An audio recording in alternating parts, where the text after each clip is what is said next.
जय हिंद दोस्तों, मेरा नाम है प्रखर और स्वागत है आप सभी का सपोर्टिंग वाला पर। दोस्तों, आज की वीडियो में हम लोग डिस्कस करने वाले हैं कि पीएचडी डिग्री कोर्स क्या है। पीएचडी एक बहुत ही पॉपुलर कोर्स है जिसे करने के बाद आपके नाम के साथ डॉक्टर का टाइटल लग जाता है, जो कि बहुत ही गर्व की बात है। लेकिन इस कोर्स की पढ़ाई इतनी आसान नहीं होती है।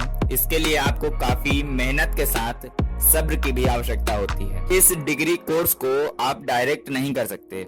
इसके लिए आपको स्कूल कॉलेज पास करना होता है, तभी आप इस पीएचडी डिग्री कोर्स के लिए एलिजिबल होंगे। तो चलिए जान लेते हैं कि पीएचडी डिग्री कोर्स क्या है और इसे कैसे करते हैं तथा इसके करने के क्या क्या फायदे हैं। पीएचडी, जिसका फुल फॉर्म है डॉक्टर ऑफ फिलोसफी, जिसे हम शॉर्ट फॉर्म में या सिंपल भाषा में कहें तो इसे पीएचडी कहते हैं। यह एक उच्च यानी हाईएस्ट डिग्री कोर्स है जो कि पूरे 3 साल का होता है और इस कोर्स को पूरा करने के बाद यानी पीएचडी डिग्री की पढ़ाई पूरी करने के बाद आप अपने नाम के आगे डॉक्टर लगा सकते हैं। ये एक डॉक्टरल डिग्री है। अगर आपको किसी कॉलेज में एक प्रोफेसर या लेक्चरर बनना है तो ऐसे में आपके पास ये डिग्री होनी चाहिए, तभी आप एक प्रोफेसर बन सकते हैं। या फिर आप चाहे तो रिसर्च या फिर एनालिसिस भी कर सकते हैं। अपने सब्जेक्ट में इस कोर्स को करने के बाद आपके पास किसी भी एक सब्जेक्ट का भरपूर ज्ञान होगा, यानी आप एक एक्सपर्ट कहलाएंगे।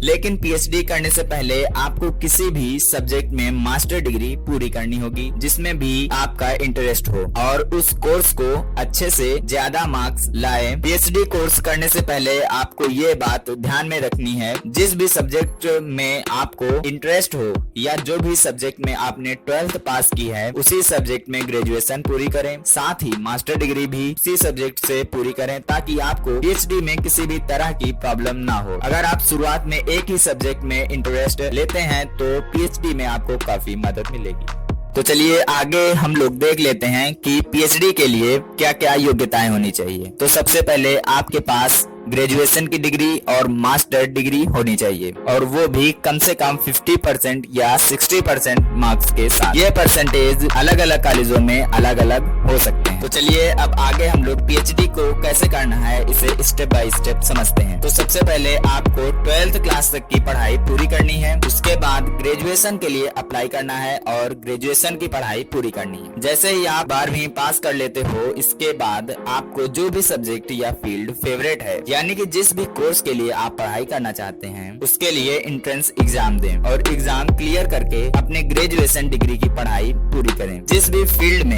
एक्सपर्ट बनना चाहते हैं उस सब्जेक्ट को अच्छे से पढ़ें और ज्यादा से ज्यादा मार्क्स स्कोर करने की कोशिश करें। इसके बाद आती है मास्टर डिग्री की बारी। तो जैसे ही आप अपनी ग्रेजुएशन की पढ़ाई पूरी कर लेते हैं, इसके बाद आपको पोस्ट ग्रेजुएशन यानी मास्टर डिग्री के लिए अप्लाई करना होगा। ध्यान रहे जिस फील्ड या सब्जेक्ट में आपने बैचलर डिग्री पूरी की है उसी सब्जेक्ट में मास्टर डिग्री पूरी करें, तभी आपको पीएचडी में फायदा होगा। कोशिश करें कि मास्टर और बैचलर डिग्री में आपके कम से कम 60% मार्क्स हों ताकि आपको आगे एंट्रेंस एग्जाम के लिए कोई दिक्कत ना हो। जैसे ही आप नेट एग्जाम क्लियर कर लेते हैं उसके बाद आप पीएचडी एंट्रेंस एग्जाम देने के लिए एलिजिबल हो जाएंगे। अब आप अपने हिसाब से, अपनी चॉइस के हिसाब से, अपनी स्टेट के हिसाब से अपने कॉलेज का चयन करें और उस कॉलेज के लिए पीएचडी के लिए होने वाले एंट्रेंस एग्जाम को क्लियर करें और उस यूनिवर्सिटी या फिर कॉलेज में अपना एडमिशन कराएं। तो इस तरह आप पीएचडी की डिग्री हासिल कर सकते हैं और फेवरेट सब्जेक्ट में और भी ज्यादा ज्ञान प्राप्त कर सकते हैं। आई होप कि आपको ये वीडियो अवश्य पसंद आया होगा। तो मिलते हैं नेक्स्ट वीडियो में एक न्यू अपडेट के साथ। तो तब तक के लिए जय हिंद।